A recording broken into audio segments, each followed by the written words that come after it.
네, 오늘부터 우리가 격주로 디모데전서의 말씀으로 하나님의 말씀을 듣도록 하겠습니다. 디모데전서는 바울이 그의 제자이자 동역자인 디모데에게 보낸 편지입니다.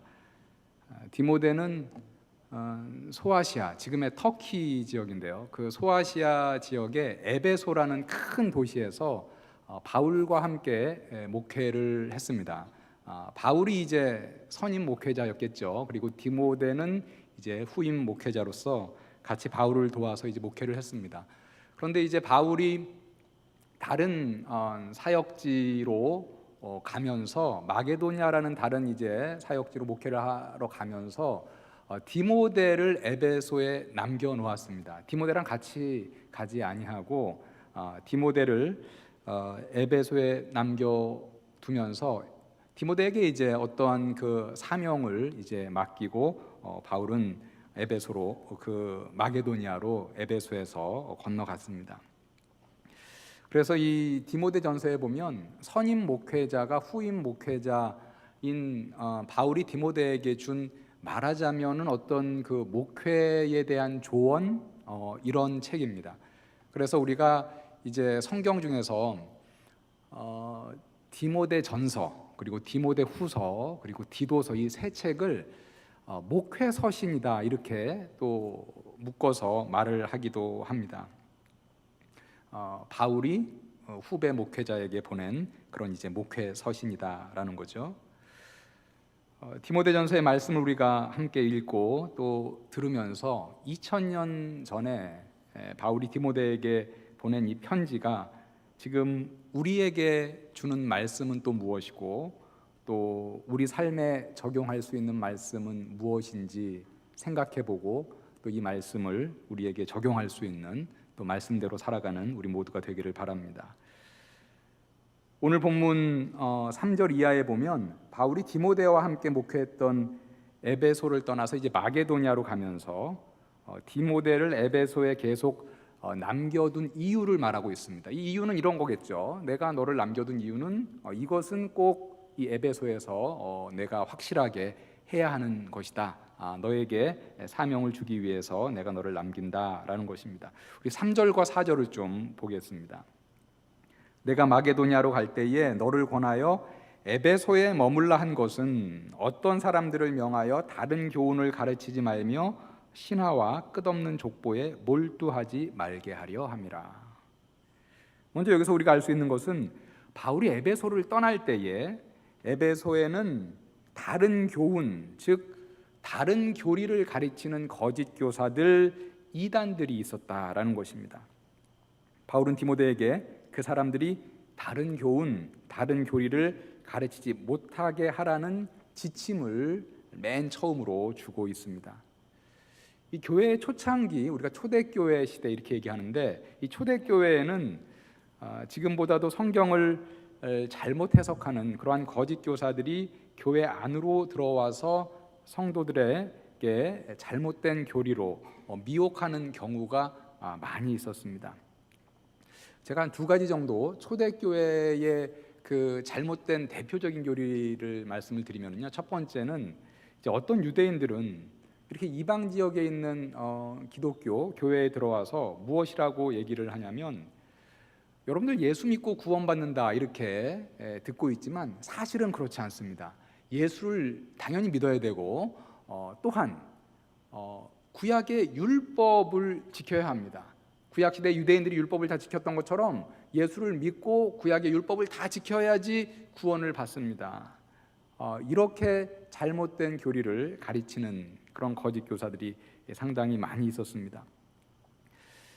율법의 여러 가지 계명을 지키는 것 중에 상징적인 것이 이제 할례라는 것이었죠. 그래서 남아의 어린아이의 이제 그 생식기에 포피를 잘라내는 하나님의 백성의 표시를 하는 것, 율법에서 명하고 있기 때문에 그 이제 잘못된 이단의 교리를 가르치는 사람들은 예수 믿는 것만으로 충분하지 않습니다. 모든 이방인들도 할례를 받아야지 구원을 받습니다. 이제 이러한 가르침으로 교회에서 성도들을 잘못된 교리로 미혹했다라는 것이죠.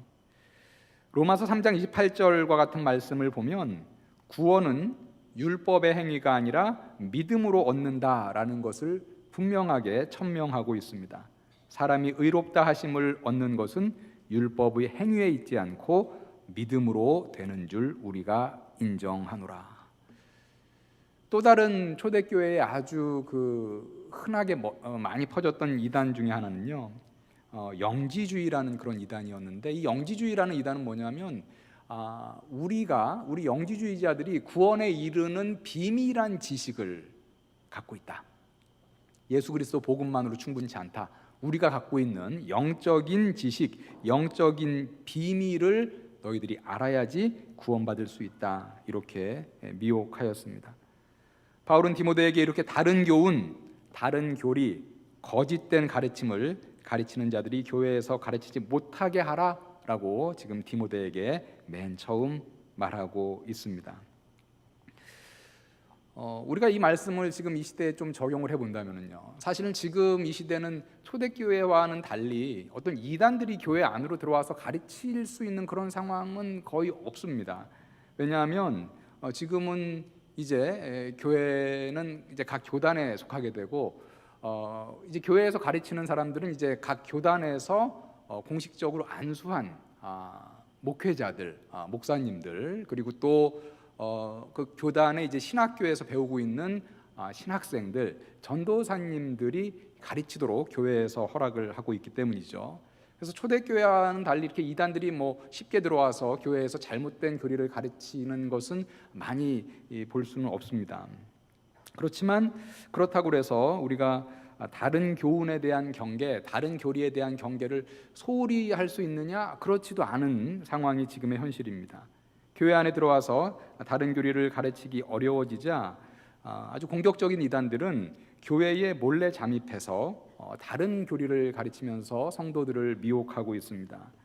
신천지와 같은 이단들은 중장기적인 계획을 세워서 기존 교회에 신천지 교인을 잠입시킵니다. 1년 그리고 3년 혹은 더 장기적인 계획을 세워가지고 교회에 열심히 출석하고 봉사하게 합니다.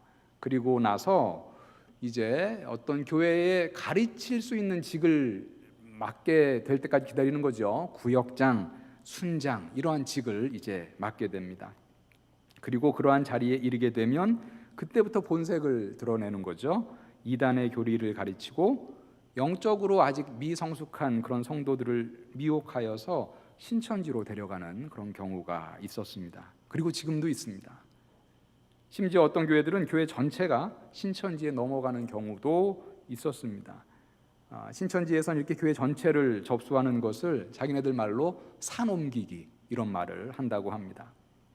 이렇게 자신들의 공작원들을 교회에 공격적으로 잠입시켜서 많은 교회들에서 그런 스티커들 많이 붙였었죠. 신천지의 출입을 금합니다. 너무나 예전 초대교회 같진 않지만 몰래 잠입시켜서 중장기적인 계획을 세워서 잘못된 교리로 성도들을 미혹한다는 것이죠. 최근에 노원구에서 목회하는 우리 교단 목사님께 제가 들은 얘기입니다. 약 50명 정도 모이는 그런 교회인데요.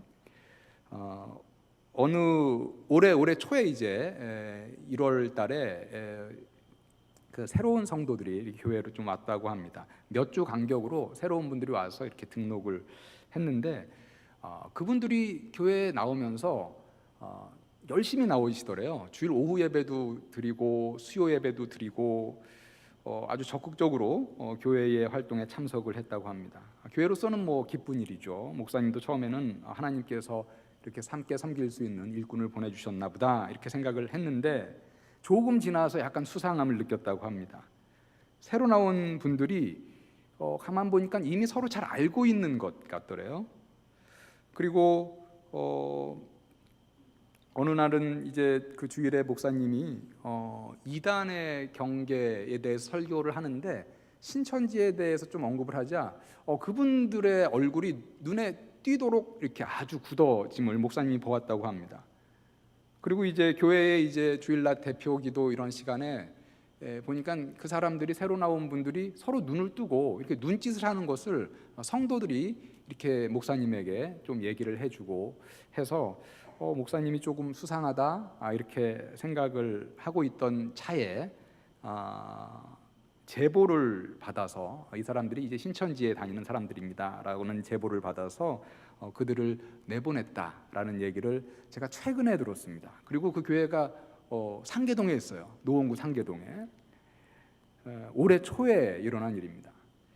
우리가 뭐 이단에 대한 경계에 대한 어떤 이런 좀 뭐 설교를 들으면서 설마 우리 교회에 뭐 이렇게 생각할 수도 있겠죠. 그런데 올해 초에 바로 우리가 있는 이 상계동에서도 이렇게 신천지가 혼자 보내지도 않는 거예요. 몇 명 이렇게 몇 주 간격으로 해서 따다닥 보내고 뭐 좀 롱텀으로 좀 계획을 잡았겠죠. 그런데 여기는 이제 초기에 이렇게 발각이 돼서 교회에서 내쫓았다고 합니다. 초대교회나 지금이나 사탄은 거짓된 교훈으로 거짓된 교리로 성도를 미혹하고 교회를 무너뜨리려는 전략을 계속해서 쓰고 있습니다. 초대교회 때보다 거짓 교사들이 이단들이 교회 안에서 공식적으로 가르치기는 매우 어려운 상황이지만 지금도 교회에 잠입하는 그런 이단들이 여전히 있기 때문에 사실 우리 성도들의 입장에서는 일단은 우리의 파워를 길러야 되죠. 우리가 말씀 위에 더욱더 굳게 서야 할 것입니다. 그리고 영적으로 우리가 늘 경계를 늦추지 말아야 할 것입니다. 우리 성도들을 안전하게 영적으로 보호하기 위해서 우리 교회의 목회자들은 이단의 침투에 대해서 사실 늘 경계하고 안테나를 켜놓고 있습니다. 혹시라도 여러분이 보기에 이단인 것 같다, 수상하다 하는 분이 있으면 언제든지 우리 목사님들, 전도사님들께 말씀을 해주시기를 바랍니다. 본문 4절에 보니까 바울이 에베소를 떠나면서 디모데를 남겨둔 또 하나의 이유를 말하고 있습니다. 그것은 교회의 성도들이 신하와 끝없는 족보에 몰두하지 않게 하기 위함이다. 이렇게 얘기합니다. 우리 4절을 다시 한번 보시죠. 신하와 끝없는 족보에 몰두하지 말게 하려 함이라. 이런 것은 믿음 안에 있는 하나님의 경륜을 이룸보다 도리어 변론을 내는 것이라. 여기서 말하는 신하와 끝없는 족보는 사실은 상호 연관된 것으로 보입니다. 이스라엘의 그 고대 그 유대 문학에 보면은요, 그 성경에 나오는 족보들 있죠. 족보에는 많은 인물들이 있는데 그 족보의 인물들에 대한 어떤 그런 이야기들, 그런 문학들이 있습니다.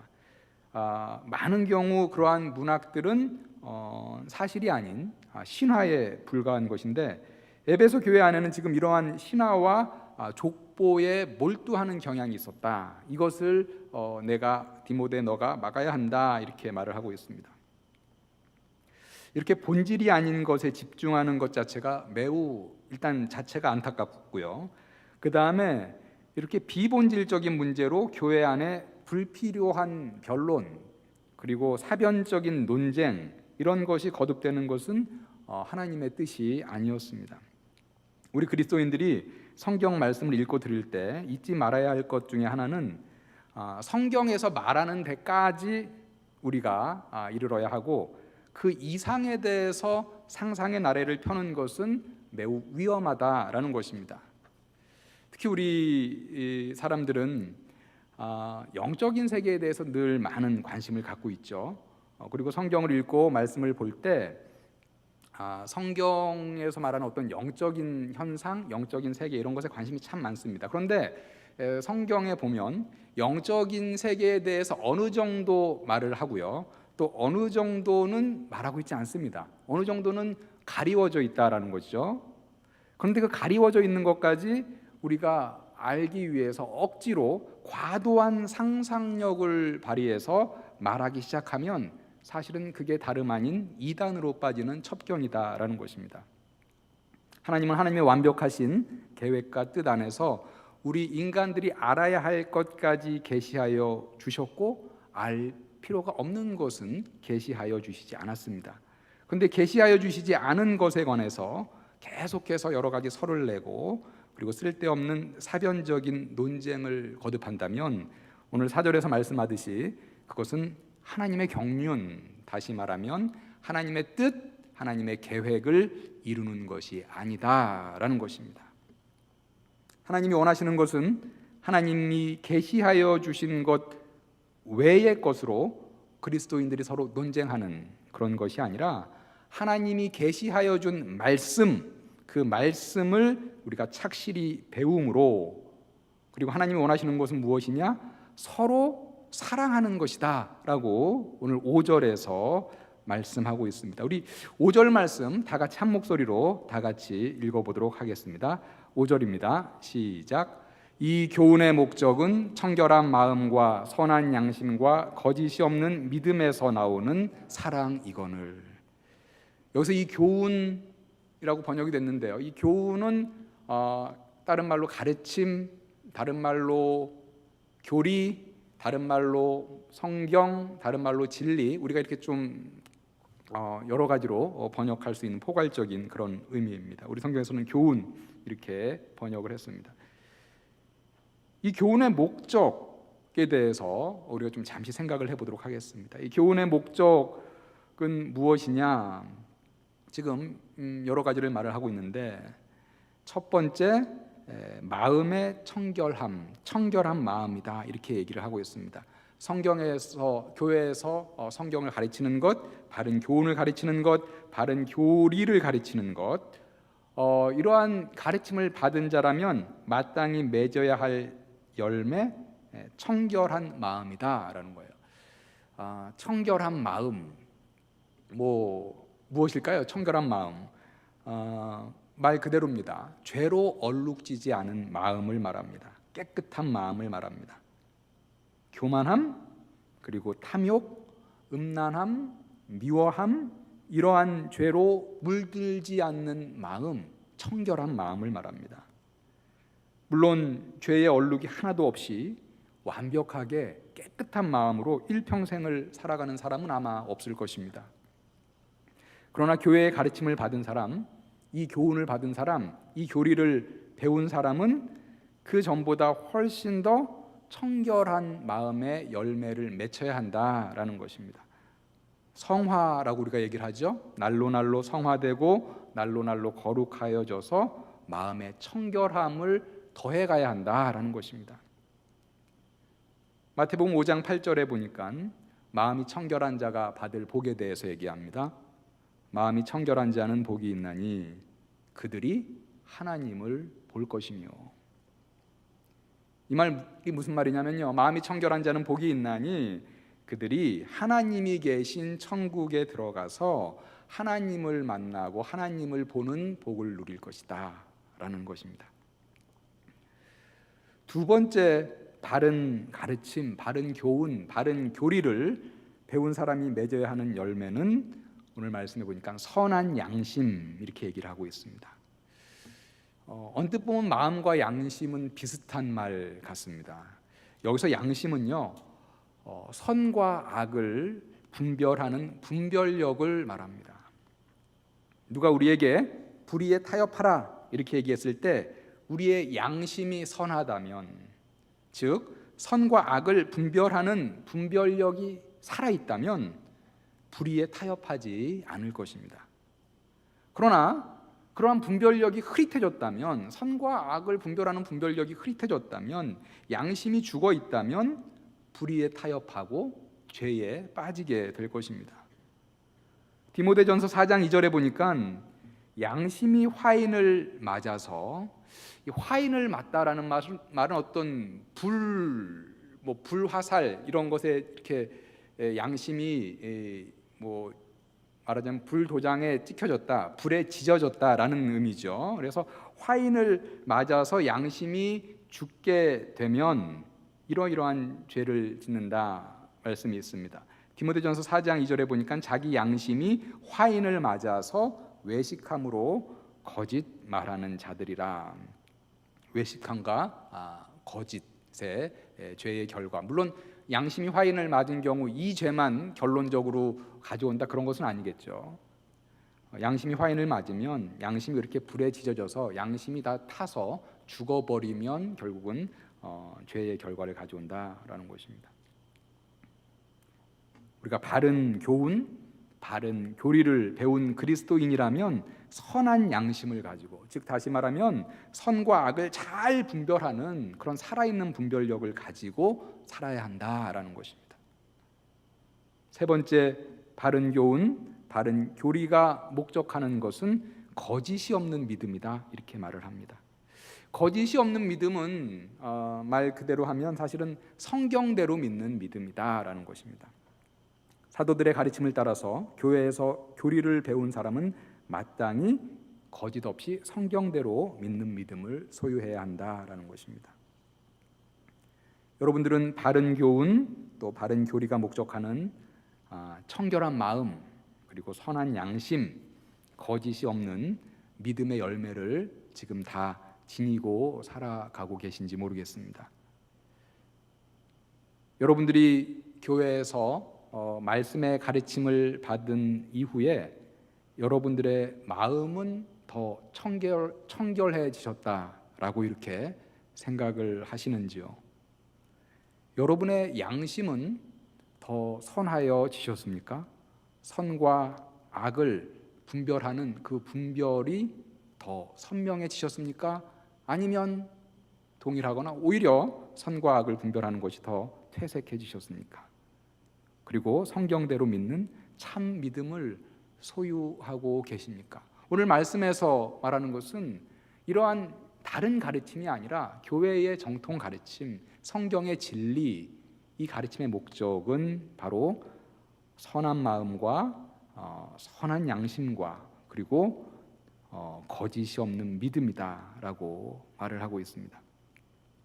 그런데 여기까지가 교회의 바른 가르침이 목적하는 바가 아니고요, 하나가 더 있습니다. 진리를 가르치는 목적은 이러한 청결한 마음과 선한 양심과 거짓이 없는 믿음에서 나오는 사랑이다, 이렇게 말을 하고 있습니다. 오늘 5절 다시 보죠. 이 교훈의 목적은, 다시 말하면 교회에서 가르침의 목적은, 교리의 목적은, 성경의 가르침의 목적은 마음이 청결해지는 것, 선한 양심을 갖는 것, 거짓이 없는 믿음에서 나오는 사랑이다. 그래서 지금 물론 이 청결한 마음, 선한 양심, 거짓이 없는 믿음 다 중요하죠. 그렇지만 또 매우 중요한 방점이 지금 어디 찍혀 있느냐? 사랑이다라는 것입니다. 성경의 교훈과 교리의 가르침이 지향하고 있는 중요한 지향점이 사랑이구나, 사랑이다라는 것을 잊지 마시기 바랍니다. 성경의 교훈과 교리의 지향점은 박식함이 아닙니다. 더 많이 배울수록, 더 많이 알수록 이에 비례하여 사랑이 더 커지는 것, 이것이 성경이 말하는 그리스도인의 삶의 원리다라는 것입니다. 여러분은 여기에 우리 주일학교 때부터 쭉 교회에서 성장한 우리 청년들도 있고 성도님들도 있고 정말 많은 교회의 가르침을 받았을 텐데, 교리의 가르침을 받고 성경에 대해서 배웠을 텐데, 한번 물어보면 좋겠습니다. 내 자신에게, 나는 정말 잘 사랑하고 있는가? 나는 정말 사랑의 그리스도인이라고 말할 수 있는가? 내 이웃을 내 몸과 같이 사랑하고 원수까지도 사랑하라고 하는 그 명령에 얼만큼 순종하고 있는가? 성경은 아무리 많이 알고 교리를 아무리 많이 배워도 사랑이 없다면, 사랑이 빈약하면 하나님 앞에서 그 많은 배움과 지식은 큰 의미를 갖지 못한다라고 말을 하고 있습니다. 저 같은 사람, 신학을 전문적으로 공부를 하고 신학으로 박사학위를 갖고 있고 신학교에서 학생들을 가르치는 사람, 지식은 다른 사람들보다 많을 수 있겠죠. 이런 사람이 매우 주의하고 또 주의해야 될 것, 그런데 그 많은 배움이 마땅히 맺혀야 할 열매, 사랑에 대해서 얼만큼 열매를 맺히고 있는가 매우 주의해야 한다라는 것입니다. 그래서 우리가 너무도 잘 알고 있는 고린도전서 13장 1절에서 3절 이렇게 말씀합니다. 여러분들 다 잘 아는 것이니까 제가 좀 읽어드리겠습니다. 내가 사람의 방언과 천사의 말을 할지라도 사랑이 없으면 소리나는 구리와 울리는 꽹과리가 되고 내가 예언하는 능력이 있어 모든 비밀과 모든 지식을 알고 또 산을 옮길 만한 모든 믿음이 있을지라도 사랑이 없으면 내가 아무것도 아니요. 내가 내게 있는 모든 것으로 구제하고 또 내 몸을 불사르게 내줄지라도 사랑이 없으면 내게 아무 유익이 없느니라.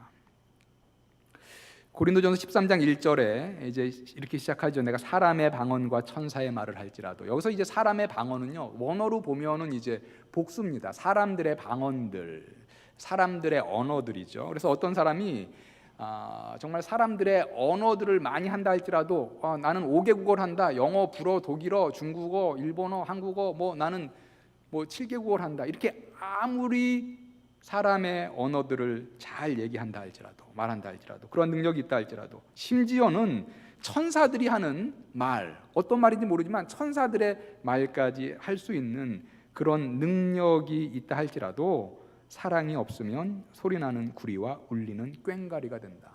여기서 소리나는 구리와 울리는 꽹과리는 아주 거슬리는 소음을 비유한 거죠.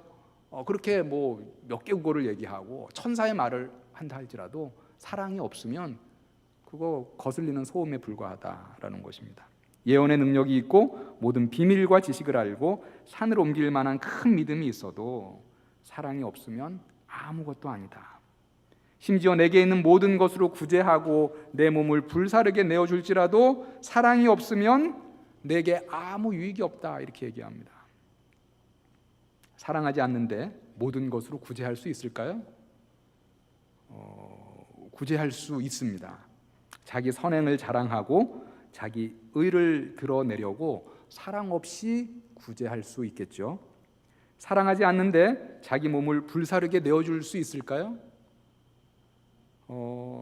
사랑이 동기가 아니라 자신의 공명심, 즉 공을 세워 자기 이름을 널리 드러내려는 의도로 자기 몸을 희생하여 불사르게 내어줄 수도 있겠죠. 그런데 그렇게 하면 내게 아무 유익이 없다, 이렇게 얘기합니다. 내게 아무 유익이 없다는 것은 마지막 때 하나님의 심판 때에 섰을 때 사랑 없이 구제하고 사랑 없이 자기 몸을 내어주는 것, 하나님 앞에서 카운트되지 않는다라는 말이죠. 즉 사랑 없이 행한 외식적인 구제와 희생에 대한 하나님의 상을 기대하지 말라. 너에게는 아무 유익이 없다라는 그런 말입니다. 여러분, 사랑의 사람, 사랑의 그리스도인이 되시기를 주님의 이름으로 축원합니다. 우리가 성경의 바른 교훈을 배우는 중요한 목적은, 중요한 지향점은 사랑이다라고 말을 하고 있는데요. 바울이 디모데에게 편지를 쓰는데 초대교회 당시에 자칭 율법의 전문가라고 하지만 정작 사랑은 잘 실천하지 못하고 율법의 진리도 깨닫지 못하는 사람들이 있어서 바울이 그들을 책망하고 있습니다. 6절과 7절을 보시죠. 사람들이 이에서 벗어나, 즉 사랑을 실천하는 데서 벗어나서 헛된 말에 빠져서 율법의 선생이 되려 하나 자기가 말하는 것이나 자기가 확증하는 것도 깨닫지 못하도다. 이 율법에 관해서 말을 하면서 바울은 오늘 본문 마지막 부분에서 구약의 율법이 신약의 그리스도인들에게는 도무지 어떤 의미를 갖는가에 대해서 우리에게 가르침을 주고 있습니다. 우리는 종종 성경을 읽을 때 성경 내가 올해는 일독하겠다 이렇게 작심을 하고 성경을 쭉 읽을 때, 구약을 읽을 때 창세기, 출애굽기, 레위기를 읽어나가면서 레위기의 각종 율법들을 읽으면서 내가 이것을 왜 읽어야 하나, 나의 지금의 삶과 이것들은 어떤 의미가 있는가, 우리가 종종 구약의 율법이 신약시대를 사는 나에게 어떤 의미를 지니고 있는가 질문을 할 때가 있습니다. 오늘 말씀에서는 구약의 율법이 신약시대를 사는 그리스도인들, 또 신약시대를 사는 모든 사람들에게 선하게 사용될 수 있음을 말하고 있습니다. 8절부터 10절을 좀 보시죠. 그러나 율법은 사람이 그것을 적법하게만 쓰면 선한 것임을 아노라. 알 것은 이것이니 율법은 옳은 사람을 위하여 세운 것이 아니요 오직 불법한 자와 복종하지 아니한 자와 경건하지 아니한 자와 죄인과 거룩하지 아니한 자와 망령된 자와 아버지를 죽이는 자와 어머니를 죽이는 자와 살인하는 자며 음행하는 자와 남색하는 자와 인신매매를 하는 자와 거짓말하는 자와 거짓 맹세하는 자와 기타 바른 교훈을 거스리는 자를 위함이니. 지금 여기서 말하고 있는 것은 이것입니다. 구약의 율법은 신약 시대의 많은 죄인들에게 자신들의 죄를 알게 하는 선한 역할을 한다라는 것입니다. 우리가 이 구약의 율법의 역할에 대해서 로마서 7장 7절은 조금 더 쉽게 원리를 설명합니다. 율법으로 말미암지 않고는 내가 죄를 알지 못하였으니 곧 율법이 탐내지 말라 하지 아니하였더라면 내가 탐심을 알지 못하였으리라. 구약시대 율법 가운데 신약시대에 적용되지 않은 율법의 조항들도 물론 많이 있습니다. 그렇지만 구약의 많은 율법은 신약시대에도 여전히 죄의 기준을 알려주는 역할을 한다라는 것입니다. 그래서 죄인들이 그 율법을 통해서 자신이 죄인임을 알 수 있다라는 것이죠. 우리가 그리스도인이 되기 위해서, 우리가 예수 그리스도를 믿는 믿음으로 나아가기 위해서 반드시 넘어야 하는 그러한 과정이 뭡니까? 내가 죄인이다라는 것을 인정하는 거잖아요, 그죠? 내가 죄인이다, 내가 지금 죄를 지며 살고 있다라는 것의 기준을 알려주는 것이 구약의 율법이다라는 것입니다. 예를 한번 들어보면 이런 거죠. 어떤 사람이 욕심이 너무 많아요. 탐욕이 있어요. 탐심을 갖고 있어요. 그런데 그 사람이 이것은 인간의 본능이지, 내가 이렇게 탐욕을 갖고 있는 것 인간의 본능이지, 이것을 왜 죄라고 말할 수 있는가? 나는 죄인이 아니다, 이렇게 얘기를 하는 경우가 있다라고 합시다.